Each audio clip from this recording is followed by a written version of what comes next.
നമസ്കാരം കൂട്ടുകാരെ, ഞാൻ പീറ്റർ ചോളു. ഇന്നത്തെ പുതിയ വീഡിയോയിലേക്ക് ഏവർക്കും സ്വാഗതം. അതായത് 9/6/2025 തിങ്കളാഴ്ച രാവിലെ റബ്ബർ വില നോക്കുമ്പോൾ റബ്ബർ വില അങ്ങനെ തുടരുകയാണ്. ഇനി കോട്ടയം ബോർഡ് വില നോക്കുമ്പോൾ RSS 4 കിലോ 197 രൂപ 50 പൈസയും, RSS 5 കിലോ 193 രൂപ 50 പൈസയും, ISNL കിലോ 176, ലാറ്റക്സ് 60% 140 രൂപ 55 പൈസയും. ഇതാണ് കോട്ടയം ബോർഡ് വില. ഇനി കൊച്ചി വില നോക്കുമ്പോൾ RSS 4 കിലോ 197 രൂപ 50 പൈസയും, RSS 5 കിലോ 193 രൂപ 50 പൈസയും. ഇതാണ് കൊച്ചി വില. ഇനി കേരളത്തിലെ ഒട്ടുപാൽ നോക്കുമ്പോൾ 80% DRC ഉള്ള ഒട്ടുപാൽ 100 കിലോ 131, 70% DRC ഉള്ള ഒട്ടുപാൽ 122 രൂപ 81 പൈസയും, 60% DRC ഉള്ള ഒട്ടുപാൽ 98 രൂപയാണ്. ഇനി കേരളത്തിലെ മറ്റിനം ഗ്രേഡിനം ഷീറ്റ് നോക്കുമ്പോൾ ലൂസ് കിലോ 187, ലോട്ട് 177 മുതൽ 182 രൂപയാണ്. ഇനി കേരളത്തിലെ വ്യാപാരി വില നോക്കുമ്പോൾ വ്യാപാരി വില കോട്ടയം RSS 4 കിലോ 189 രൂപ 50 പൈസയും, RSS 5 കിലോ 185 രൂപ 50 പൈസയും, ISNL 171 മുതൽ 171 രൂപ 50 പൈസയുമാണ്. ഒട്ടുപാൽ നോക്കുമ്പോൾ 70% DRC ഉള്ള ഒട്ടുപാൽ കിലോ 111 മുതൽ 121 രൂപയാണ്.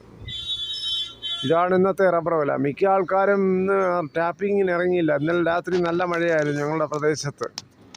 കേരളത്തിലെ മറ്റിന വിലകൾ നോക്കുമ്പോൾ കുരുമുളക് അൺഗാർബിൾഡ് കിലോ 669, കുരുമുളക് ഗാർബിൾഡ് കിലോ 689, കുരുമുളക് പുതിയത് 659, കയറ് ഇഴക്കയറ് 10 രൂപയും, കരിപ്പോട്ടി കയറ് 10 മുതൽ 15, ജാതിക തൊണ്ടോട് കൂടി 220, അടയ്ക്ക പുതിയത് 350 മുതൽ 400, പഴയത് 360 മുതൽ 420, കാഞ്ഞിരക്കുരു 1850, കൊക്കോ 300, കൊപ്ര എടുത്തപടി 208, തേങ്ങ ചകിരിയില്ലാത്ത മുട്ടത്തേങ്ങ നാടൻ 90, വെളിച്ചെണ്ണ ലിറ്ററിന് 400 രൂപയാണ്.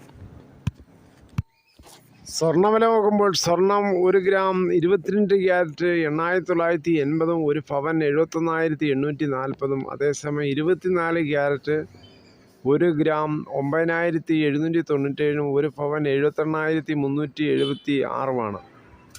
കശുവണ്ടി കിലോ 116. രാജ്യത്ത് കോവിഡ് വ്യാപനം രൂക്ഷമാവുകയാണ്. കോവിഡിൽ ഇന്നലെ തന്നെ 6133 പേർക്കാണ്. അതിൽ ഏറ്റവും കൂടുതൽ കേരളത്തിലാണ് 2000.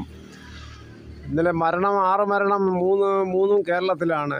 തൊട്ടടുത്തിരിക്കുന്നത് ഗുജറാത്തിലുമാണ്. രോഗതീവ്രത കുറവാണെങ്കിലും വ്യാപനം കൂടുകയാണ്. എല്ലാവരും കരുതലോടെയും ജാഗ്രതയോടെയാണ് കൈകാര്യം ചെയ്യുന്നത്.